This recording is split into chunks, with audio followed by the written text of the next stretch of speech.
Well, after an arduous 2-year search, 3 Utah children who vanished back in October of 2022 have been located and reunited with their mother.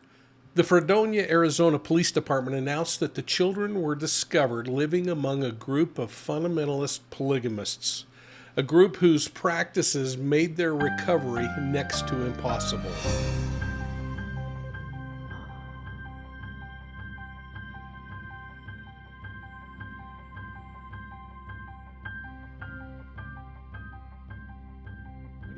Well, hey everyone, welcome back to Profiling Evil, your one-stop shop for deep dives into the most mysterious and intriguing criminal cases. Now, if you're new here, make sure that you're hitting that like and subscribe button to join a community that's always uncovering the hidden layers of the world's most compelling crimes. And it's also a place where we talk about criminal behavior, why predators do what they do. Today, we're diving into the strange case of a fundamental polygamous cult. Stay tuned as we try to piece together this custody battle, a tragedy where 2 parents with differing religious beliefs divorced. Don't forget, turn on those notifications so that you don't miss any of our future updates on this case or any others just like it. The children disappeared in late October of 2022, with their last known location being a place called Beaver County, Utah.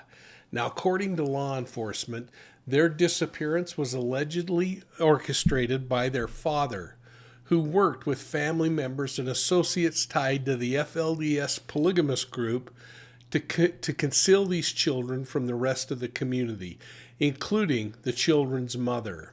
In late August of 2024, Fredonia, Arizona police received credible information about the children's whereabouts. Now, this led to a joint operation involving multiple agencies from Arizona and Utah to locate these kids and recover them. In a matter of days, authorities executed their plan and they successfully located the 3 missing children. They were safely returned to their mother following a coordinated effort by the Kanab, Utah Police Department, the Cochino County Sheriff's Office, Kane County Sheriff's Office, Kane County SWAT Team, Washington County's Sheriff's Office, Homeland Security, and volunteers from the children's family. So this was a local, state, and federal investigation that brought these kids home. 2 relatives of the children, their grandmother and an aunt, were also taken into custody when the children were recovered during this operation. Authorities believe that these individuals were directly involved in overseeing the children's care, which ultimately means they were ultimately involved in keeping the children from their mother, where a lawful order had indicated that they needed to be with her.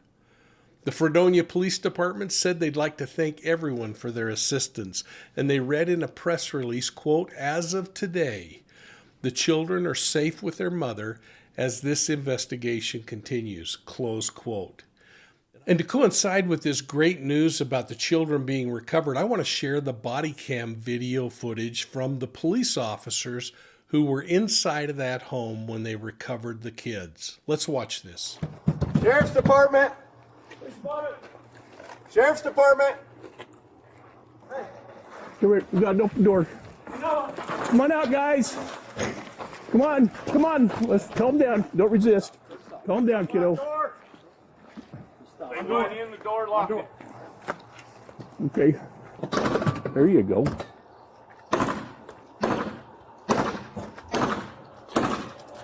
There you go.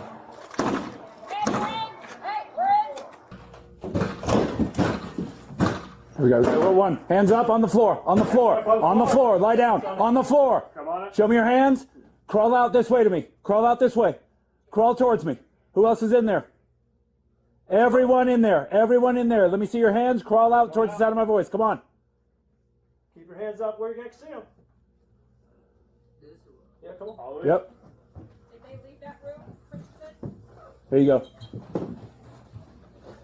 Stop right there. Who else is in there? You guys, knife? I have a knife on me right here. Okay, I see it. Leave it right there. Chief, we're moving into clear. The police, anyone in here? Show me your hands. Got a door left. It's a blind corner. Door left.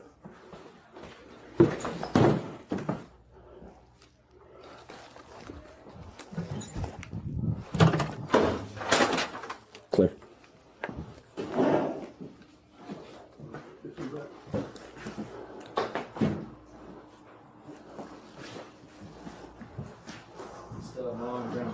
This one's clear. Clear. We've got one. Got one. Let me see your hands. Stand up. Show us your hands. Show us your hands. Hands. Hands up, both of them. Stand up. Hands up. Do you have any weapons on you? Moving in. Check under the bed. Up. Get up. Show us your hands. Stand up. Stand up. Hands up. Out of the bed. Out of the bed. Hands up. Stand up. Show us your hands. Do you have any weapons Hands on you? up. My watch. That's not a weapon. That But I'll was hold it. I'll hold it for you. Everything is, you know our people. You know they're not a violent people. So why are you doing this? Okay, let's move outside. Your body cam's down. And Yes, not. ma'am. You better be. Yes, ma'am. All right. And I'll tell you, this is a really tough time for these kids that were recovered. And I'm not telling you the names or anything else. You can go into the rabbit hole and find them out on your own, but I don't want to be the one to share who they are out of some courtesy to the family. But it's interesting to point out that Fredonia is about 31 miles from Colorado City, the place where the polygamist leader and self-proclaimed prophet Samuel Bateman previously lived. Now, Bateman was just convicted, and if you remember, he came into power in 2019 after that infamous criminal, Prophet Warren Jeffs, was imprisoned for sexually abusing children. Bateman, if you remember, was pulled over by Arizona troopers back in August of 22 while driving to Flagstaff with 3 girls in a trailer behind his truck. The stop resulted in his arrest, and just last week, he was convicted of sexually assaulting the girls, and he was sentenced to 50 years in prison. At Bateman's sentencing, U.S. District Judge Susan Brnovich called Bateman, quote, the worst kind of abuser, close quote. In fact, she went on, I got to give you the rest of it. She actually went on and said, quote, with respect to the minor girls, you took them from their homes, from their families, and you made them into your sex slaves. You raped them on a regular basis, close quote. Well, thankfully, that predator is going to prison for the next 50 years. And while the successful recovery of these children brings relief to the mother and I think the greater community, it also marks the beginning of a new, complex chapter of reintegrating them back into mainstream society. You see, children raised in cult environments such as that FLDS cult often face unique psychological, emotional, and social challenges that require significant intervention and support.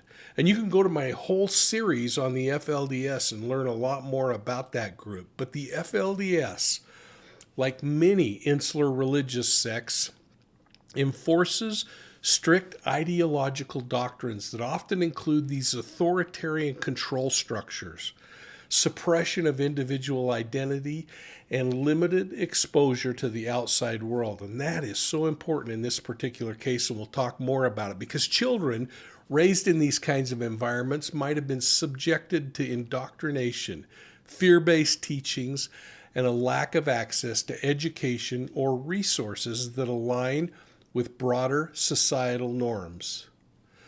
So now that they've been rescued, these children are probably going to struggle with reconciling their beliefs, those things that they learned within the cult, and the realities of this outside world that they're now a part of.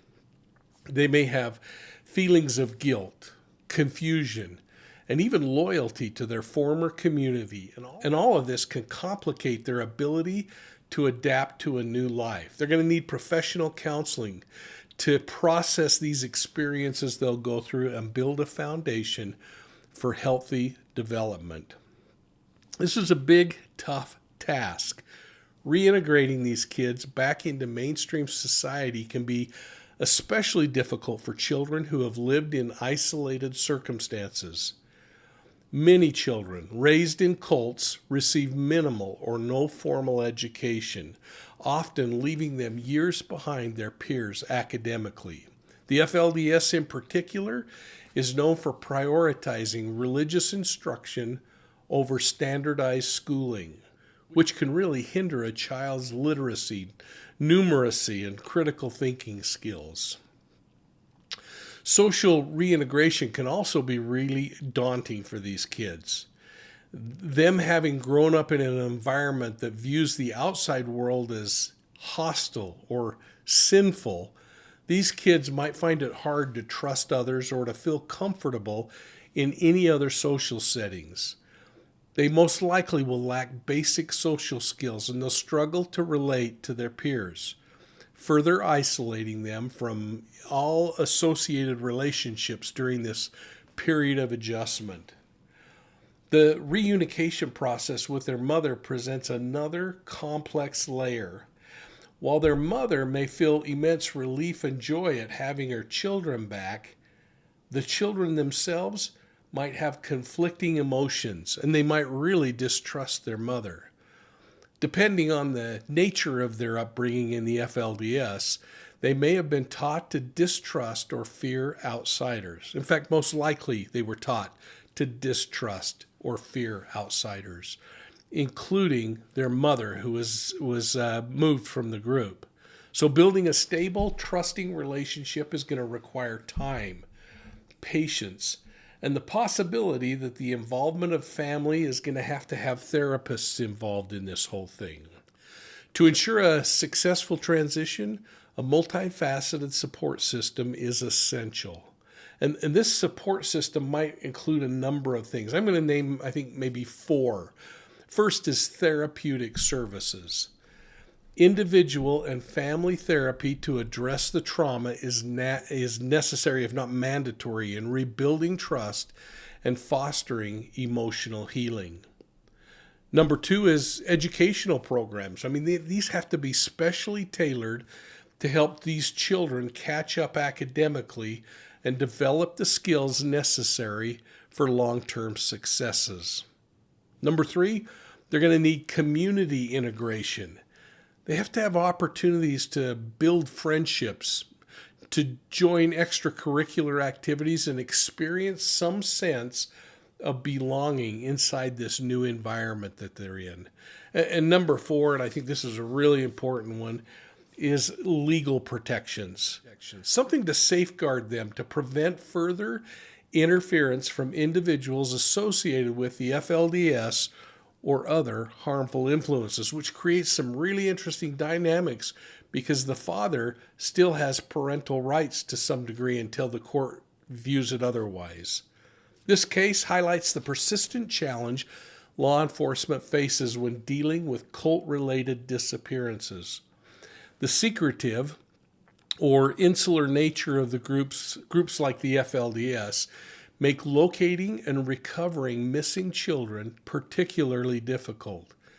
It also underscores the importance of ongoing advocacy and awareness to prevent these vulnerable populations from being exploited and to somehow ensure their successful reintegration into society. I called up my buddy Sam Zitting-Wyson of the YouTube channel Growing Up in Polygamy to talk about this case because Sam grew up in a polygamous group with 34 siblings and 4 mothers. We're going to talk about the case, and I wanted to share with you some of that content that we discussed. So let's watch that. Folks, as part of this discussion, I thought it would be really helpful to bring on my friend Sam Zitting-Wyson, who is the creator of Growing Up in Polygamy, that wildly popular YouTube channel that I hope you're subscribing to. Now, I don't see Melissa with you, Sam, but thank you, and please thank her for letting you carve out some time to chat a little bit about this case tonight. Of course. Happy to be here. Thanks for having me. Well, this is really an interesting one to me from a perspective that I wanted your perspective on. And that, we know that 3 young boys were recovered. They were estranged from their mother in a breakup. I don't know whether the mother was kicked out of the FLDS or if she chose to leave, but the boys were awarded, according to everything I've been able to read online, to her through the courts, but they disappeared, most likely at the hands of the father, although that's only alleged, and I don't know for sure because I don't know if they have any kind of charges going against him. And police in Fredonia, Arizona, raided the home where the boys were suspected to be living and did, in fact, recover those boys, who are now back in the custody of their mother. I suspect that might be a little bit of an uncomfortable situation for the boys and for the mother now.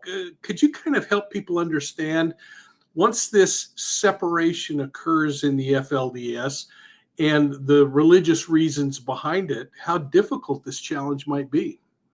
Oh man, this story is just so heartbreaking. I know the mother that had been missing her children, her 3 boys, for 2 years about. And I've spoken with her multiple times, and it's just been a heartbreaking journey for her.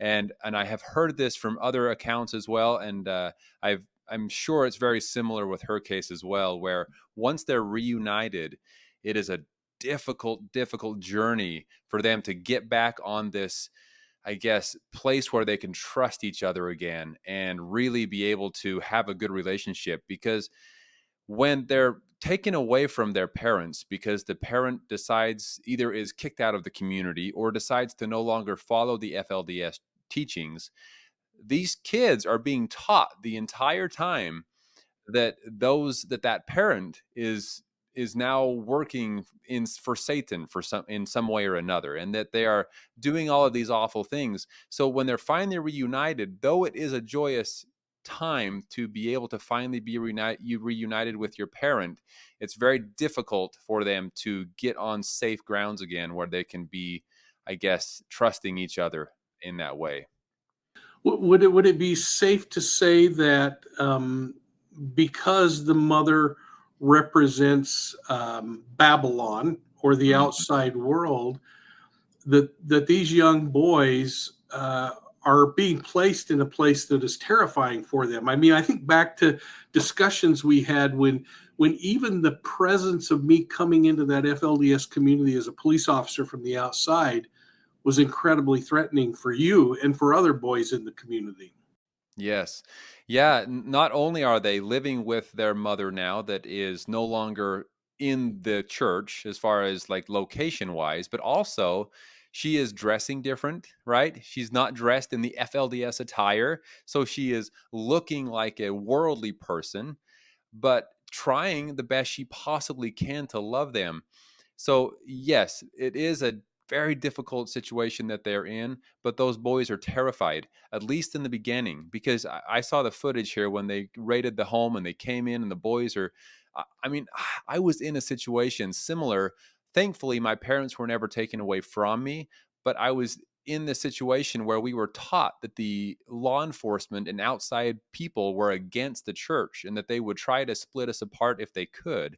And so just the idea of law enforcement raiding my house was the most terrifying thing I could possibly think of. So to see this and witness this happening with these young boys, you can just see the terror on their faces, because all they know is what they're being taught. They don't really know what the outside world is really like. Yeah, is there any way, Sam, to gauge how long the recovery effort is that lies ahead? Because let's guess, and the ages weren't revealed, at least in any news reports that I've seen. But let's guess that those boys were 7, 8, 9, 10, 11, 12 years old, some range in there at the time that their mother became estranged from them, and they had 8 to 12 years of training inside of the FLDS culture, inside of the doctrination that goes on. they've had an additional 2 years of estrangement, and now they're propelled back. I mean, this almost seems unfair to me to put them there versus almost in a intermediary place where somebody like you who's been through this can come in and sit down and say, let me kind of help you understand what's ahead, kids, or something. I don't know. This is troubling to me. You know, I wish there was a place like that. That would be amazing. And honestly, if it would make them feel more comfortable, someone like myself or someone that's been through it, maybe even put back on similar attire or, wear button-up shirts and jeans if that's what's going to make them feel comfortable, and go in there and use some of the language that they're used to and try to be as comforting as possible. Maybe a place where the parents that they're thinking are these wicked people can come and visit with them, maybe not living together, but at least they can come and visit and realize that these aren't bad people out there. They're actually really good people that love you and want to be in your life. But there is that time period that some of these kids being placed back with their parents, the second they get an opportunity, they leave, they run away to try to get back to the church, the one thing they're familiar with. So I wish it was easier, and I really hope the best for this mother that is being reunited with her boys. And in fact, I'll be reaching out hopefully soon and getting some more insight on this. But it's going to be a journey. Well, I hope we can talk after you've done that, and please express, my concern and my sorrow that they're going through this, and yet my excitement that she might have a chance to help them catch a new vision. Could the court even begin to trust that the father wouldn't take them and hide them if in fact he had visitation or something that wasn't controlled by a guardian ad litem or someone that's been put in place to kind of stand between the two?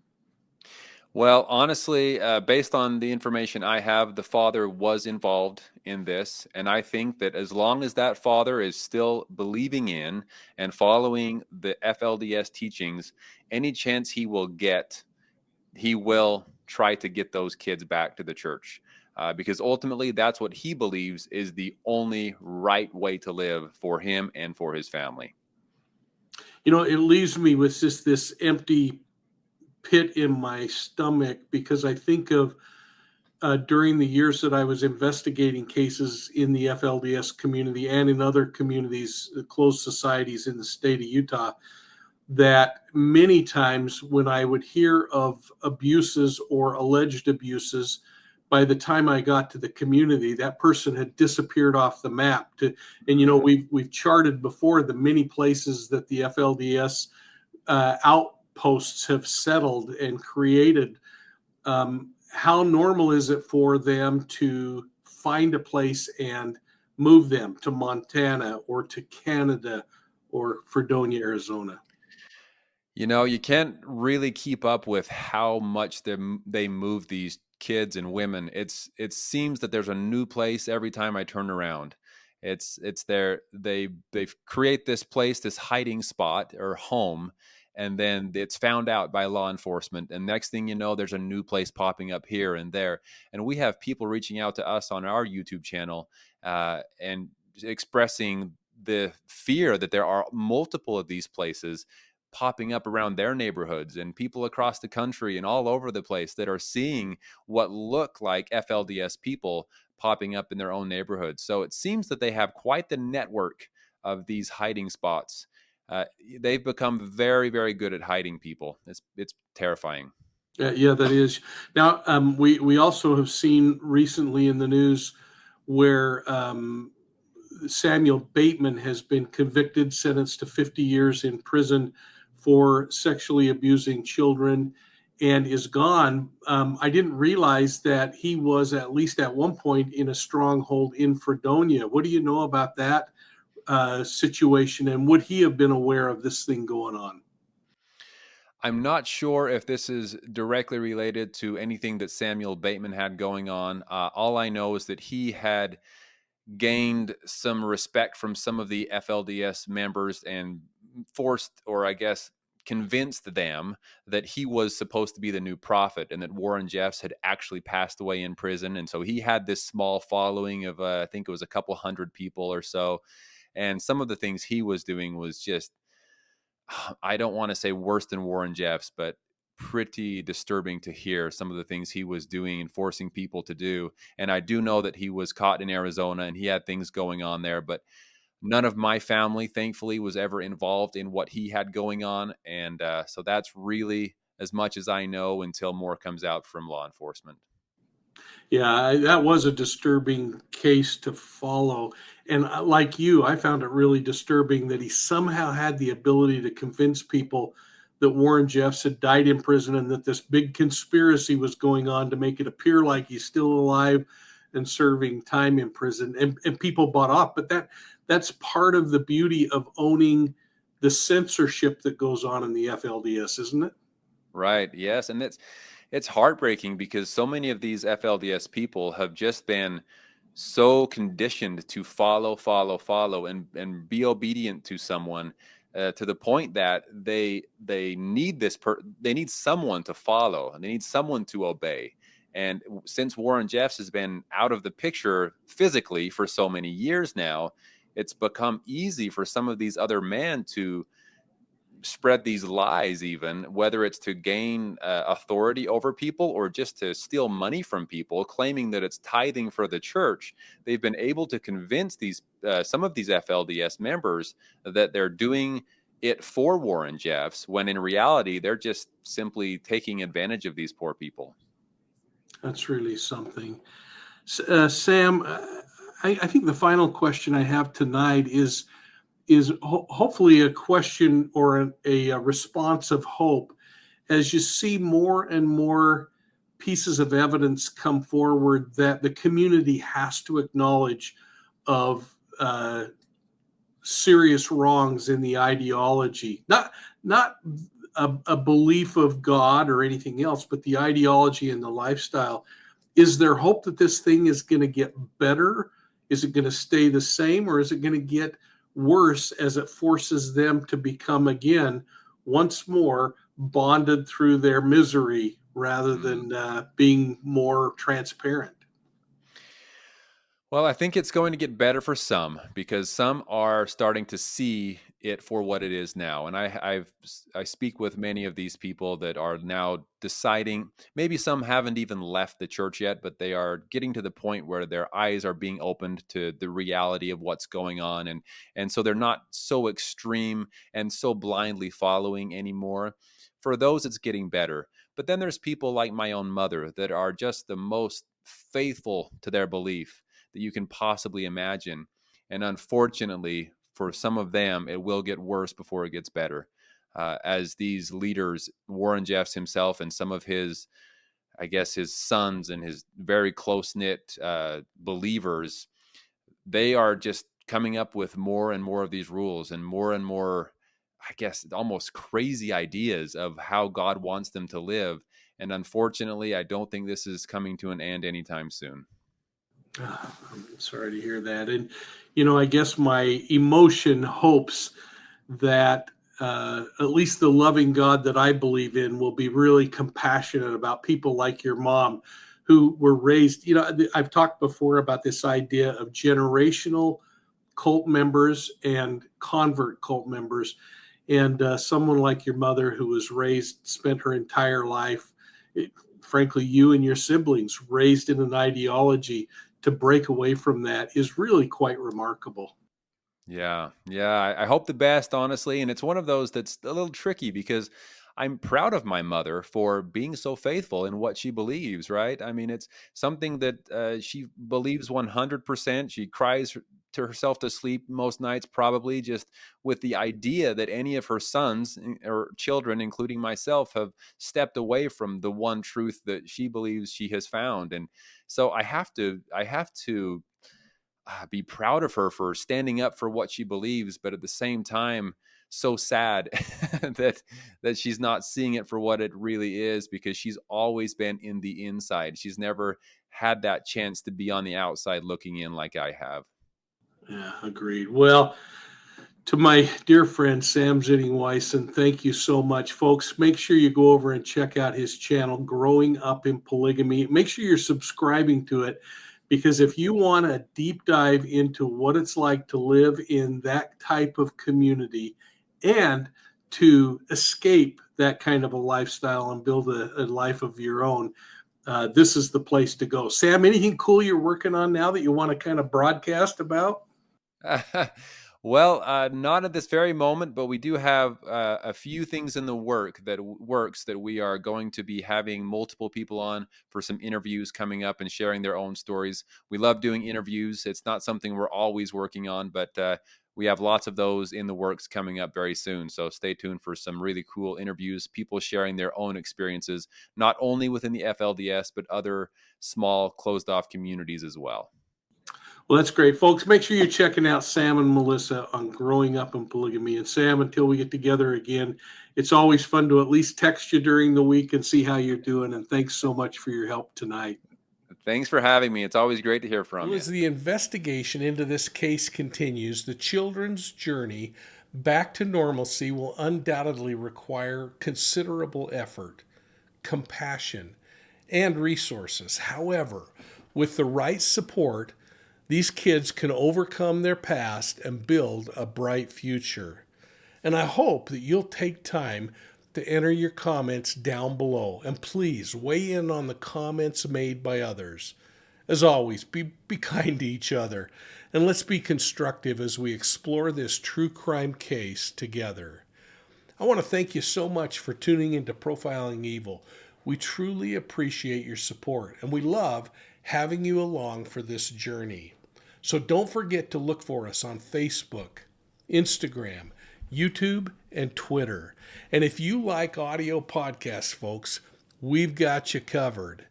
Subscribe to Profiling Evil's audio podcasts on your favorite podcast platform to catch all of our episodes on the go.